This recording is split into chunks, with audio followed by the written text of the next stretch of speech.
どうも皆さんこんにちは。市川純喜です。新年明けましておめでとうございます。今年も何卒よろしくお願いいたします。すいません、ちょっと年末年始ですね、仕事だったりでちょっとバタバタしておりまして、動画の更新だいぶ遅くなってしまったんですけれども、今年もですね、去年、一昨年に引き続き頑張って動画の方更新していこうと思いますので、見ていただけたらすごく嬉しいです。新年一発目の動画、何を話そうかなというところで、今年、この2026年、熱いスタイルであったりとか、今年流行るんじゃないかなっていうものだったり、僕個人的にこういう着こなしをちょっと押していきたいよっていうところを、今回の動画では喋っていけたらなというふうに思っております。ということでですね、本日も動画最後までよろしくお願いいたします。まず最初に、注目するべき、今年流行るだろうなというスタイル一つ目なんですけれども、スキニーデニムを使ったスタイルっていうのは、流行っていくのかなと思います。このスキニーデニムに関しての話っていうのは、去年の5月かなに初めて触れて、そこからこうずっとね、僕は継続して、出していたんですけれども、この動画を見ていただいている方も、わかる通り、こう、やっぱりね、スキニーデニムを履く方っていうのが、国外だけじゃなくて、国内でも結構増えてきてるなっていう印象です。去年の5月にデュオロームについて喋る動画上げたと思うんですけれども、それのね、切り抜きを、僕はTikTok に上げたんですけど、その時にね、結構賛否両論。賛否両論というか結構 P の方が多いぐらいのリアクションで、スキニーに関しては、スタイルゲーとか、履く人を選ぶから日本人は絶対流行んないみたいな、いう意見があったと思うんですけれども、それはね、ちょっとね、認識が甘いというか、ちょっと甘えてるなと思ってて、A ラインシルエットが、なんでこうあそこまでいろんな人に普及したかっていうと、A ラインをすれば絶対スタイルがよく見えるわけではなくて、スタイルをよく見せるための方法が A ラインだと簡単なんですよ。なんでかっていうと、下に向かってボリュームが出るパンツを履いて、若干大きい靴を履いて、トップスに関してはちっちゃいもの、とりあえず着丈の短いものを合わせる。重心をこう上にずらして、それだけでこうスタイルがよく見えるっていうのが、A ラインシルエットなんですけれども、I ラインシルエット、特にこうスキニーデニムを使って I ラインシルエットをする場合っていうのは、このバランスを取る手順っていうのが、この A ラインのシルエットよりもちょっと多いんですよね。気にしないといけないところが多い。なので、その気にしないといけないところが多いから、こう簡単にスタイルをよく見せられないっていうところで、敷居が高くなっている。じゃないのかなと思ってます。ただ、この、抑えるポイントっていうのは、別にそんな難しいことじゃなくて、僕が動画でも前々から言ってる通り、腰履きをして、こう重心を一回下げると。で、裾も食べて、もうとことん重心を下げると。ただその下げた分の重心を、靴でカバーしましょうね。で、靴でカバーして、トップスに関しては、A ラインのシルエットと同様に、着丈の短いものを合わせて、バランスを取りましょうねっていうことをすれば、よく見えるんですよ、スタイル自体は。なので、だからその、ここの、バランスの取り方、レシピっていうんですかね、この配合を、分かってない人が多い。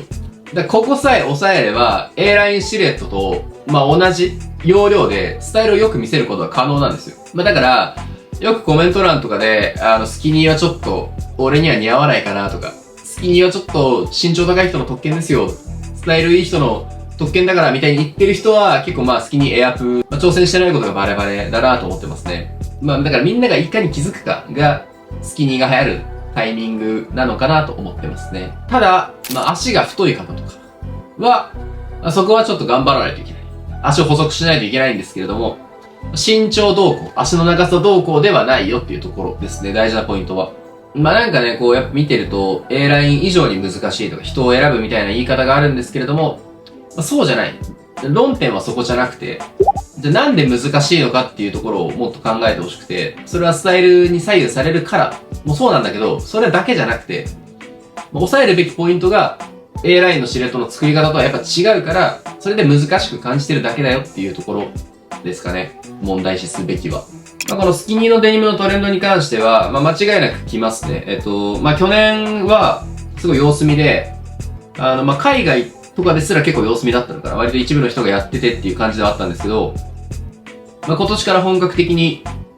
流行っていくだろうなっていうふうに僕は見てます。で、他の流れとして、あるなと思うのは、全体的にこうデザインが強くなってきてるなっていうのは感じてます。中でも、こう結構特徴的だなと思うのは、なんかグラフィック系のアイテム、今年はすごい気になるというか、着る方が増えるんじゃないのかなと思ってます。リカルド・ティッシュのジバンシーだったりとか、あとは、まあ、ラフシモンズとかですかね、ずっとラフシモンズがやってるような、ああいうちょっと派手なグラフィックっていうのが流行るんじゃないのかなと僕は思っています。なんか今までの流れって、まあ、ここ数年ですけど、ちょっとクラシックな流れっていうのが強くて、まあ無地だったりとか、まあ柄物だったとしてもこうチェックだったりとか、結構クリーンなアイテムが流行ってたっていうのがあると思うんですけれども、なんかその反動として、ちょっと派手なもの、ちょっと味が濃いものっていうのが、まあ、みんなが全体的にこう求めてるアイテムのイメージになるんじゃないのかなと思っています。で、僕個人的にも、その、結構ド派手なアイテムっていうのはずっと気になってて、去年の夏とかから結構グラフィックが強めのアイテムとかを割と意識的に選んでたりをしたので、まあ、今年もそれは継続で2026年も派手めなというか、味の濃いアイテムが気になるかなと思ってます。で、海外の僕が結構注目してる、小規模のブランドとかも割とこういう大味なグラフィックのアイテムとかを出してるブランドが結構多くて、具体的なところで言うと、なんて読むのかちょっと読み方がわかんないんですけど、ソレイユモデルズ、ソレイユ MDLS なのかな、このブランドとか、もう結構こういうド派手な、車のロゴのモチーフなんですけど、こういうパーカーを出してたりとか、あとはアイドルタイムとか、こういうブランドもグラフィックというかちょっと派手な、一枚でこう完成するような、結構インパクトの強いアイテムを出してたり、あとはまあ、他にも、まあいろんなね、こういう小規模なブランドが、まあ大味なというか、主張の強い、派手なグラフィックのアイテムを出してるところっていうのが結構多くて、なんか海外とかでは割とこの流れはすごい強いなと思ってます。で、これがまあ日本にも流れてくるのかなと思っていて、なんかそこはすごい注目してますね。結構前から、まあモアローラとか、あのあたりとかは割とこのイメージがすごく強くて、で、去年結構モアローラは流れがすごく強かったんで、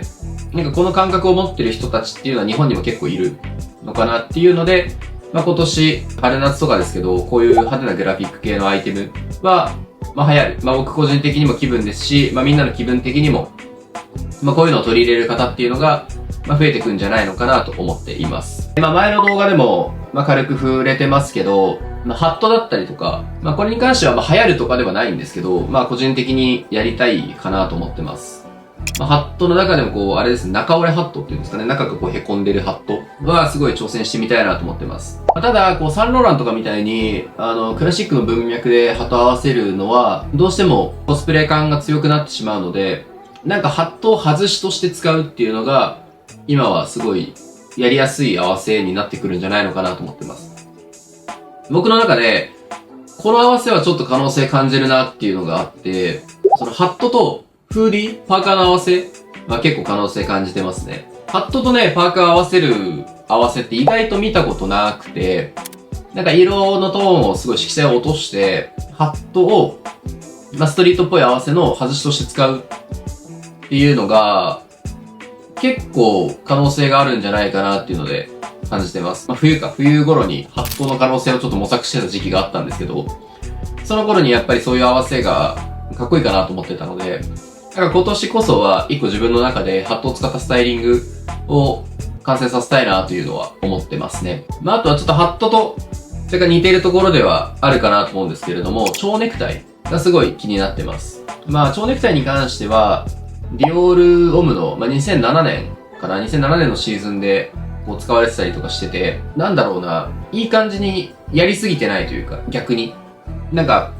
まあ、今までだったらタイドアップのスタイルが主流だったと思うんですけれども、なんかそれがちょっと見慣れすぎてるというか、あえてネクタイをするみたいな流行りって結構あったと思うんですけど、なんかそれが今すごい当たり前になってきてるからこそ、逆になんかそれがつまらないというか、ネクタイで合わせても、まあまだかっこよくはなるんですけど、まあ新しさは感じないかなっていうところで。まあだったらなんか蝶ネクタイとかちょっと振り切っちゃった方がもっと面白いんじゃねっていうので、蝶ネクタイ今すごいずっと探してて、で、こういう普通のね、リボン型の蝶ネクタイでもいいんですけど、僕が探しているのが、このバタフライタイっていう、この縦幅が長い蝶ネクタイ。それこそマジディオールで使われてたネクタイがあるんですけど、あれをずっと探してて、白シャツでも、まあ黒シャツでも、あれにネクタイ合わせて、で、上は、まあジャケットとかでもいいだろうし、ボンバージャケットとか、ちょっとジップアップのフーディーとか合わせてあげたら、すごい、新しい着こなしになるんじゃないかなっていうので、蝶ネクタイはすごい注目してますね。なんかね、まだちょっとお笑い感というか、ちょっと面白感があるかなと思うんですけど、まあ、ディオールオムがすごい、まあ今流れが来てて、まあなんかその違和感がなくなってきてるので、今別に着用してもそこまで変じゃないのかなというのは思います。で、まああとは、まあずっとこれも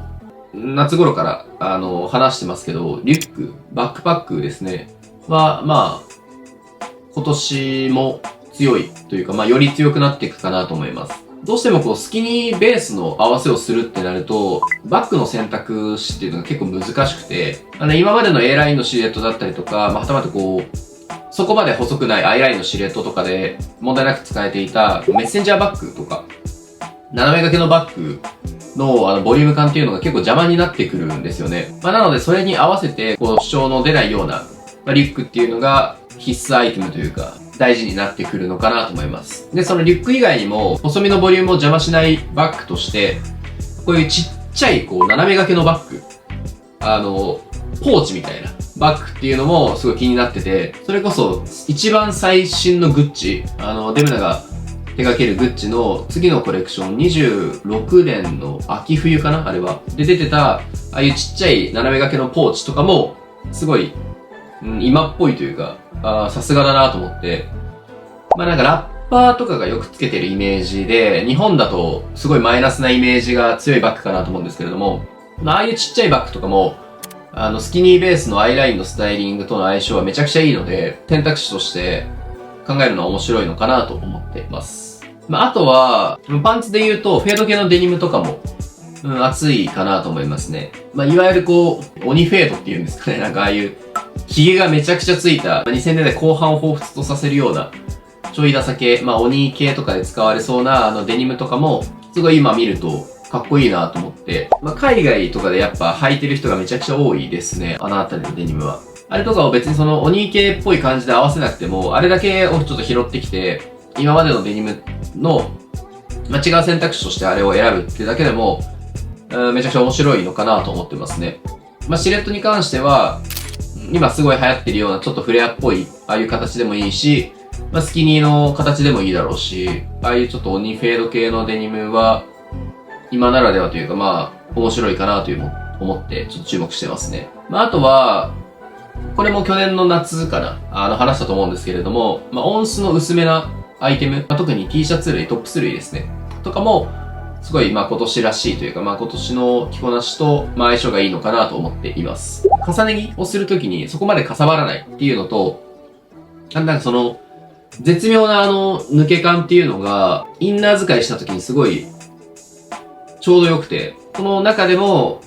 さっき言ったみたいにこう、派手なグラフィックの T シャツとかを選んであげても多分かっこいいだろうし、あのあたりのアイテムとかは、まあ今後着る人が増えそう。まあ夏にかけてですけど、着る人が増えそうだなと思いますね。まあ、なんで、まあ、今年は結構今までよりはなんか色味がカラフルになるのかなという風にも予想してますね。音質の薄い T シャツに関しては僕結構去年集めたんですけど、まあ、今年の夏も変わらず、まだまだカラー系の、まあ、なんか赤い T シャツとか、ちょっと僕は欲しいかなと思ってます。なんか赤くて薄くて、首がちょっとよれててみたいな T シャツとかはずっと探しているかなっていう感じです。そう、まあ全体的にね、やっぱり、今のファッションシーンを見てると、2000年代後半とか、まあ2010年代って言っていいのかな、あの時代のダサかったファッションっていうのがまた日の目を浴びてるっていうのがすごい感じてるので、なんかあの時代のファッションとかを調べて、その中でなんかこう、今だったら落とし込んだら面白いだろうなっていうのを見るのがいいのかなと思ってますね。なんだろうな、森ガールとかあると思うんですけど、あのあたりの着こなしとかも、まあ、実際、なんだろう、今韓国とかでは結構あのノリ、女の子の間で流行ってますし、まあ、メンズがやっても、あれはちょっとうまくやればかっこよくできるんじゃないかなと思ってますね。ナンバーナインの2007年の秋冬とか、割と、あれにちょっと近いテンション感なんですけど、ああいう感じで、なんか、なんだろう、タイツとか、スパッツとか合わせて、まあ、ナンバーナインの場合はハットとかも合わせてるんですけど、基本的にはこう、結構線は細めで、ああいう、なんだろう、ちょっとダサめなノルディックとかアーガイル柄とか、ちょっと民族っぽい柄を取り入れつつも、なんかダサい感じをかっこよくするみたいなのが、かっこいいかなと思ってますね。で、まあそのダサい感じつながりで、なんかドクロ柄とかもすごい気になってて、なんだろう、ほんと今までだったらドクロとかって、こう中学生が身につけてるパーカーとか、そういうマイナスなイメージが強かったと思うんですけど、やっぱみんなが距離を置いてた期間がすごく長かった分、今改めて見るとちょっとかっこいいかもってなってきてて、まあいわゆるこう鬼系だったりとかその V 系とかそこら辺に該当するんですけど、そのあたりのドクロ柄を組み込み方は難しいんですけど、まあうまくこう嫌な感じにならないように取り込んでいけたら面白いんじゃないかなと思ってます。今僕はなんかドクロ柄のなんか B2 をずっと探してて、日本でやったらちょっとむずいかなとも思うんですけど、まあでもなんか、かっこよくもできそうだなと思ってて、ドクロ柄のアイテムはちょっと挑戦したいですね。で僕的になんかこの、ドクロ系のアイテムって、デムナバザリアが、もしバレンシアガにずっといたら、やってたんじゃないかなってなんとなく思ってて、デムナすごいやっぱ感覚が鋭くてめちゃくちゃ速かったんで、なんかフェード系のデニムだったりとか、あとはラメ系のトップスとかも作ってて、そのまあいわゆる Y2 系2000年代初頭から2000年代後半ぐらいのノリをちょっとかっこよくやるみたいなのが一時期すごいずっとやってたんですけど、ドクロの柄とかもそれの流れにいると思ってて、そのデムナがね、グッチに行かずにバレンシアガにいたら、遅かれ早かれやってたんじゃないかなと勝手に思っているので、なんかドクロのかっこいいアイテムとかは、いいんじゃない、面白いんじゃないって思ってます。まあだから基本的に、まあ全般、まあ言えることとしては、やっぱりこう今までダサいとされていたアイテムが、あれもしかしたらかっこいいんじゃねってなるタイミングがこの2026年っていう年だと思っていて、まあ昔流行ったものの中で、今は見てないなっていう、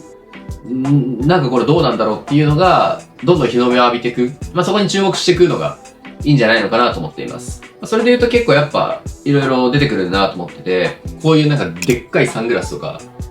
ああいうのもすごい今、うまく合わせたらかっこいいなと思うし、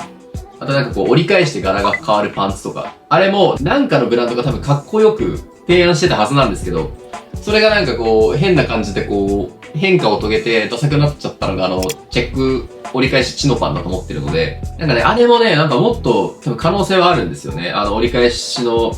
ディテールとか、なんかあれも結構革新的じゃないですか。折り返して柄が変わるとか。なんかあそこら辺の本当に、救いようのないぐらいの感じのアイテムを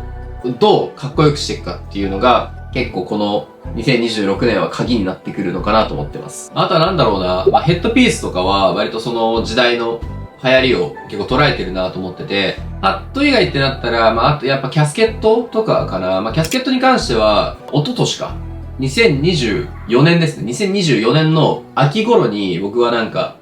流行るんじゃないかっていう感じで触れてて、で、その年は確か流行らなくて、あんまり。周りでというかもう SNS 上で被ってる人があんま見なかったんですけど、2025年のちょうど1年後ですね、秋のタイミングでようやく流行り始めて、今結構みんなキャスケット被ってると思うんですけれども、それで言うと、キャスケットじゃないとすれば、なんだろう、つば付きのニット帽とか、ちょっとなんだろうな、言い方悪いですけど、ちょっと一歩間違えたら不潔に見えそうな、ああいう感じのニット帽とかは、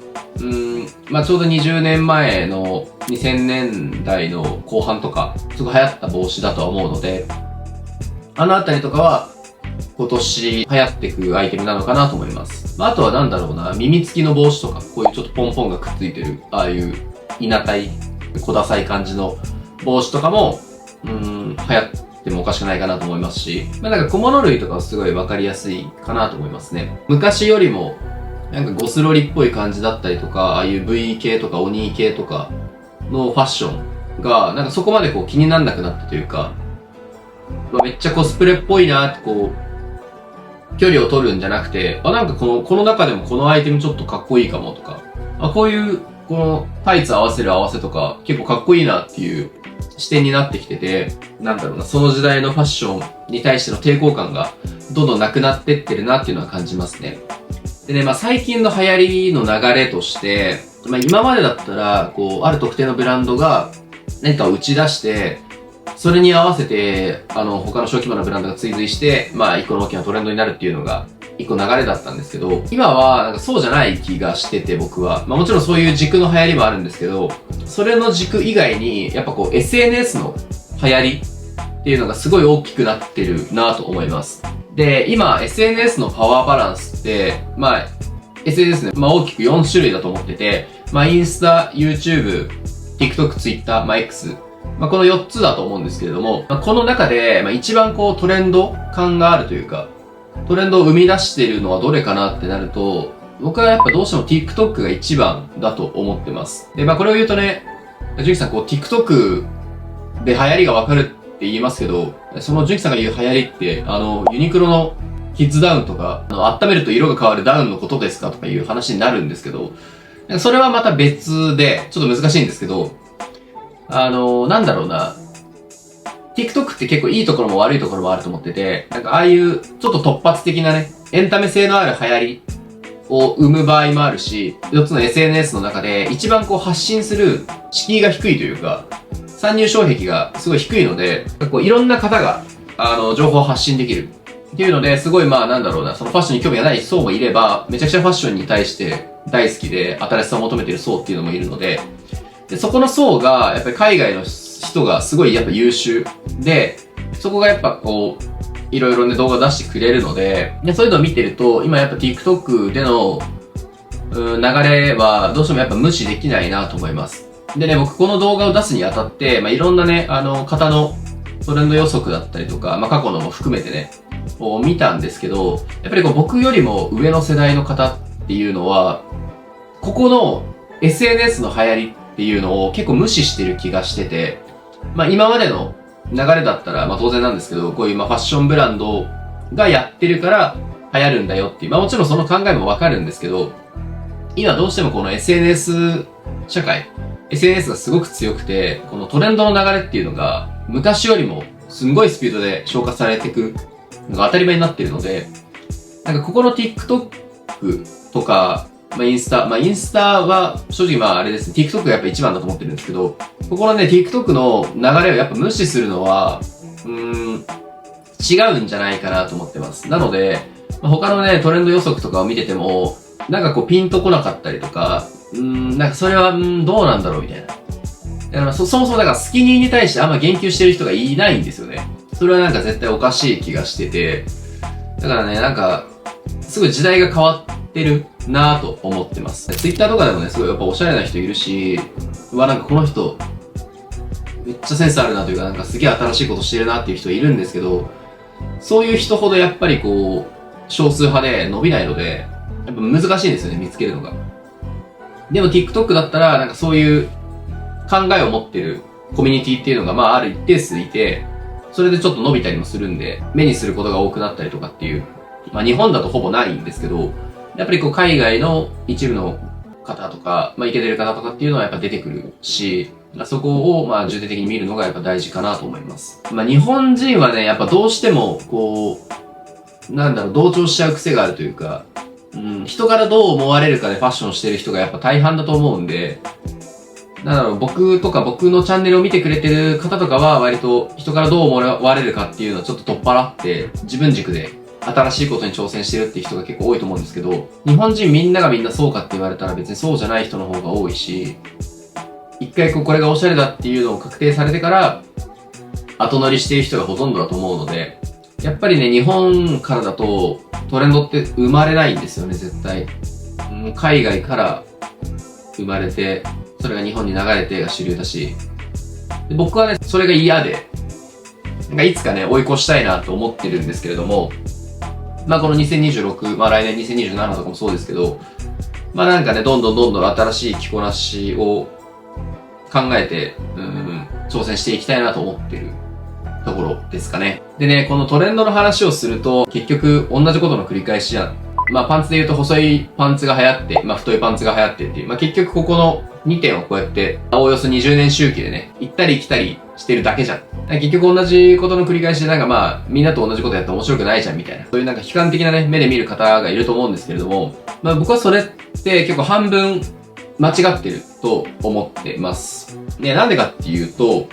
そういう人たちの意見って、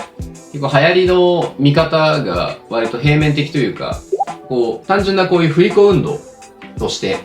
見てるかなと思うんですけど、流行りってもっとその単純なものじゃなくて、振り子運動じゃなくて、実はこういう円運動なんですよね。なので、こう平面的に見たらこういう動きに見えるんですけれども、立体的に見たらこれちゃんと動いてるよっていう感じ。で、もっと言うと、ファッションのリバイバルっていうのは、こういう単純な円運動ではなくて、こういう上向きに行く螺旋運動っていう風に言われてます。これはファッションに限らず、いろんな、流行りにおいて言われることなんですけど、こういう風に螺旋形を描いてるっていう感じなんですね。全く同じポイントに来てるわけではないよっていう、こう、円になって、常にこう、位置は動いてるよっていうところなんですけれども、じゃあこのファッションにおいて、この位置のズレ、なんで全く同じにならないのっていう、何年も繰り返してるのに、同じこと繰り返してるのに、なんでこういう風に位置がどんどん変わっていくのっていうところなんですけど、それは僕個人的な解釈としては、その20年周期の前、その現在地から20年前のこの時代にはなかった価値観っていうのが、ここに付与されることによって、このズレっていうのが生じていく。いい意味でね。いい意味でどんどんズレていくっていうものなんじゃないのかなと思っています。例えばこう LGBTQ とか、2020年ぐらいにすごい盛んでしたけど、ああいう、ジェンダーの境界をなくそう。メンズが、こうレディースのものを着てもいいし、スカートを着てもいいしみたいな価値観が生まれたのもすごい新しいなと思いますし、だからこの時点では、メンズものでやってた縛りっていうのが解けて、レディースのアイテムを使っても、こういう感じができるよねっていう、その新たな価値観が生まれたり、完全に全く同じ位置に戻ってきてるってことが絶対なくて、何かしらその時代ならではの新しさが追加されてるので、だからこう単純なリバイバルで同じことを繰り返してるっていうのは、ちょっと間違ってるのかなと僕は思っています。だからこそ僕はこのファッションに対して新しさっていうのをすごい求めてるし、トレンドっていうのは抑えつつも、その中で自分が何かこう、新しい価値を付与できないかなとか、自分ならではの何か考え方、ファッション以外のものからインスピレーションを取ってきて、そこに混ぜたりだとか、その当時なかった価値観だったりを合わせたらもっと面白くなるんじゃないのかなっていう、その工夫するところがファッションの面白さだと僕は思っているので、なので皆さんもね、このトレンドを追うっていうところなんですけど、そこに対して何やってんだろうみたいな。毎回同じことしてるなっていう目で見るんじゃなくて、じゃあこの当時のことを調べてみて、じゃあこの当時と今を比較して、今だったらどんな表現ができるかな。そこにセンスだったりとか、その人の美学だったりとかっていうのが反映されると思うので、そこにもっと力を入れて、自分で挑戦してみたりとか、人がやってないことをやってみたりとか、そういうもっともっと挑戦的な姿勢を見せていくのがすごい楽しい着こなし方になるんじゃないのかなと思ってます。よくね、僕の動画見てくれてる方は、なんでそういう新鮮な見方ができるんですかとか、なんでそういったアイデアが浮かぶんですかっていう評価をいただくので、僕が意識しているところとしては、そういった考えが根底にあって、それをベースにして自分がどういったことができるかっていう、その視点で見てるよっていうことを、今回ね、軽くお伝えさせていただけたかなと思います。って感じで、2026年の流行りということで、2025年はね、僕が予想してた以上に結構遅めな展開だったので、去年予想してた流れとあまり変わらないんですけれども、今年こそは、すごく動き出すんじゃないのかなと思って僕も注目して見てるので、皆さんもね、この話を元に、何かこれからやっていきたい着こなし考えるのもいいですし、はたまた皆さんが考えてる今年やりたいスタイリング、これが流行るんじゃないのかなっていうのも、コメントにて共有していただけたら嬉しいです。ということで本日の動画では、今年2026年に流行るであろうスタイル、もしくは自分がやりたいスタイルっていうのを紹介させていただきました。本日もですね、動画最後までご視聴いただきありがとうございました。また次回の動画でお会いしましょう。それでは。